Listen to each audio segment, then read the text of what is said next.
विद्यार्थी मित्रांनो, आज आपण इयत्ता 5वीचा पाठ क्रमांक 16 स्वच्छतेचा प्रकाश हा पाठ शिकणार आहोत.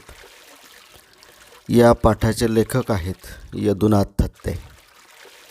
यदुनाथ थत्ते यांचं पूर्ण नाव यदुनाथ दत्तात्रय थत्ते असं आहे. यदुनाथ थत्ते यांचा जन्म 5 ऑक्टोबर 1922 साली झाला आणि मृत्यू 10 मे 1998 साली झाला.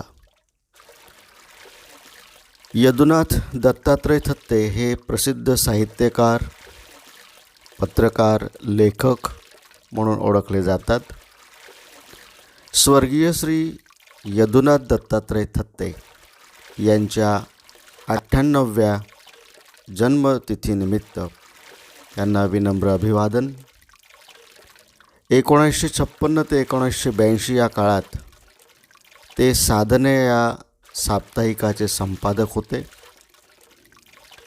त्यांनी कादंबऱ्या, लेख, निबंध, काव्य, चरित्रे इत्यादी साहित्यांच्या विविध क्षेत्रामध्ये त्यांची लेखणी अविरत चालली. त्यांनी लिहिलेली काही पुस्तकं, त्यामध्ये आटपाटनगर होतं, बाल कादंबरी आहे, आपला वारसा हा चरित्रसंग्रह आहे, रेश्मा बालसाहित्य आहे, समर्थ व्हा, संपन्न व्हा, उपदेशपर असं हे पुस्तक आहे आणि साने गुरुजी यांचं चरित्र त्यांनी लिहिलेलं आहे. असे हे लेखक यदुनाथ थत्ते यांचा पाठ आज आपण अभ्यासणार आहोत. पान नंबर 45 बघायचा आहे. पाठाचं नाव आहे स्वच्छतेचा प्रकाश आणि लेखक आहेत यदुनाथ थत्ते. तर विद्यार्थी मित्रांनो, बघा, या ठिकाणी सुरुवातीला तुम्हाला एका शाळेचं चित्र दिसत असेल. तर लेखक यदुनाथ थत्ते एकदा शाळेमध्ये गेले होते. जसं आपण शाळेमध्ये प्रार्थना संपल्यानंतर प्रतिज्ञा म्हणतो, तसं या ठिकाणी या शाळेमध्ये मुलं प्रार्थना म्हणत होती आणि अशा या वेळामध्ये यदुनाथ थत्ते त्या शाळेमध्ये पोहोचलेले होते. मग यदुनाथ थत्त्यांनी त्यांना विचारलं, मुलांना, प्रतिज्ञेत पहिलं वाक्य काय आहे? भारत माझा देश आहे, होय ना? मुलं हो म्हणाली. भारत आपला देश आहे असं न म्हणता भारत माझा का बरं म्हटलं असेल? मुलं विचारात पडली. तर या ठिकाणी यदुनाथ थत्ते त्या मुलांशी संवाद साधतायत, त्यांच्याशी बोलतायत आणि प्रतिज्ञा म्हटल्यानंतर त्याचा अर्थ मुलांना नेमका समजतो की नाही, कळतो की नाही, हे ते जाणून घेत आहेत. मुलांना त्यांनी प्रश्न केला आणि मुलं मात्र विचारामध्ये पडली. मग लेखकांनी सांगितलं, वस्तू माझी असं वाटतं तेव्हा आपण तिची जितकी काळजी घेतो तितकी आपली म्हटल्यावर घेतो तसं नाही. एखादी गोष्ट, एखादी वस्तू जर आपण तिला माझी म्हटलं तर आपण त्यावेळेला त्या वस्तूची, त्या गोष्टीची आपण अधिक काळजी घेतो तितकी आपली म्हटल्यावर घेतोच असं नाही. मुलांना हे सगळं समजलं. मुलं म्हणाली, बरोबर आहे, माझं घर अंगण म्हटलं की ते मी स्वच्छ ठेवतो, रस्ता मात्र आपला म्हणून त्याच्यावर आपण काय करतो? घरातील घाण टाकतो. बघा, या ठिकाणी आपलं आणि माझं या दोघंही शब्दांचा अर्थ ते समजावून सांगतायत. जेव्हा आपण माझं घर अंगण म्हणतो तेव्हा आपण ते स्वच्छ ठेवतो आणि जेव्हा रस्ता आपला म्हणतो त्यावेळेला मात्र त्या रस्त्यावरती आपण घरातला केरकचरा जो आहे तो आपण टाकतो. यावेळेला यदुनाथ थत्ते असं म्हणतायत, माणसाचं मन जसजसं मोठं होतं तसतशी माझी ही संकल्पनाही विस्तारत जाते. विस्तारत जाते म्हणजे वाढत जाते.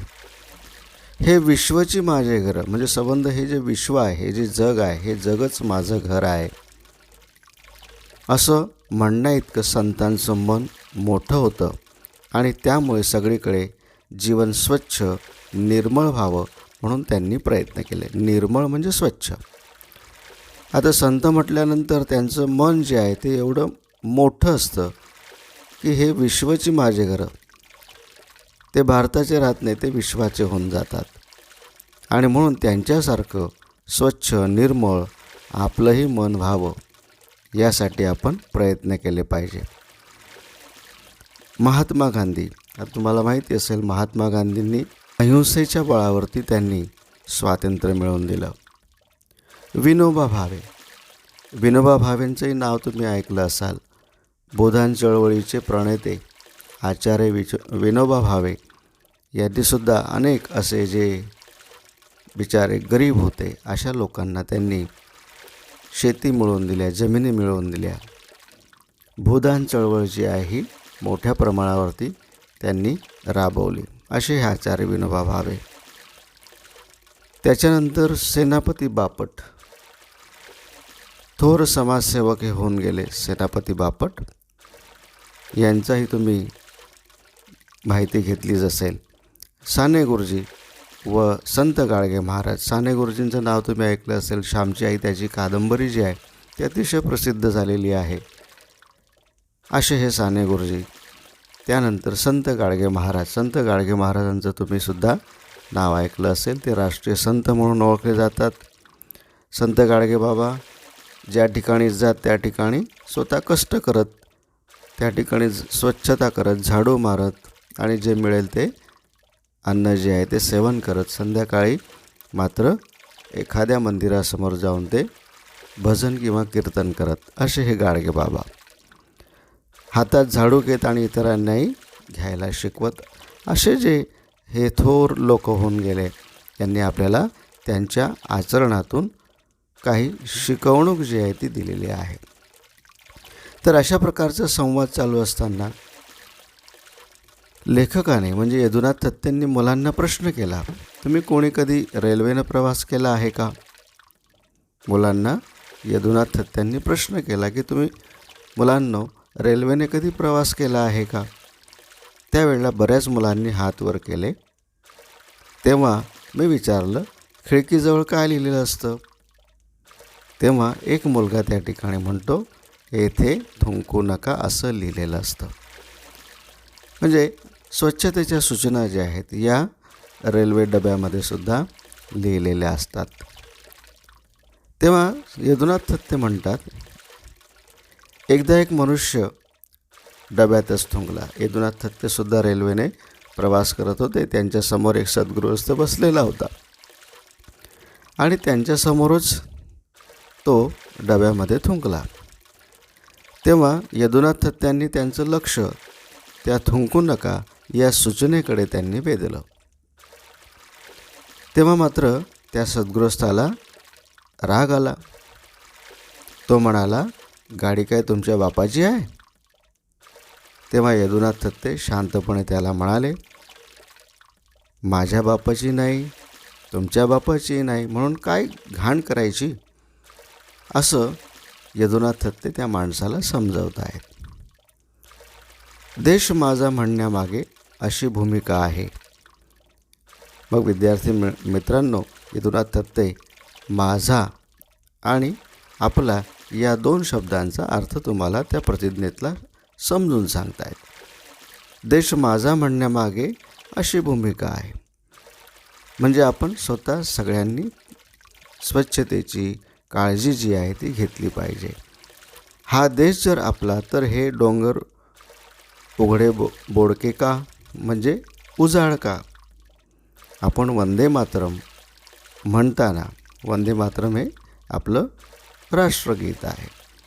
आपण वंदे मातरम म्हणताना सस्य श्यामला असं म्हणून मातेला वंदन करतो. सस्य श्यामला म्हणजे हरित पिकांनी सावळी झालेली मातृभूमी, त्याला सस्य श्यामला असं म्हणतात. म्हणून आपण भारत मातेला वंदन करतो, तर ती सस्य श्यामला व्हावी म्हणून आपण खटपट करायला नको का? हरित पिकांनी सावळी झालेली अशी मातृभूमी आपल्याला दिसायला नको का? म्हणून त्यासाठी आपण प्रयत्न करायला पाहिजे, झाडं लावायला पाहिजे.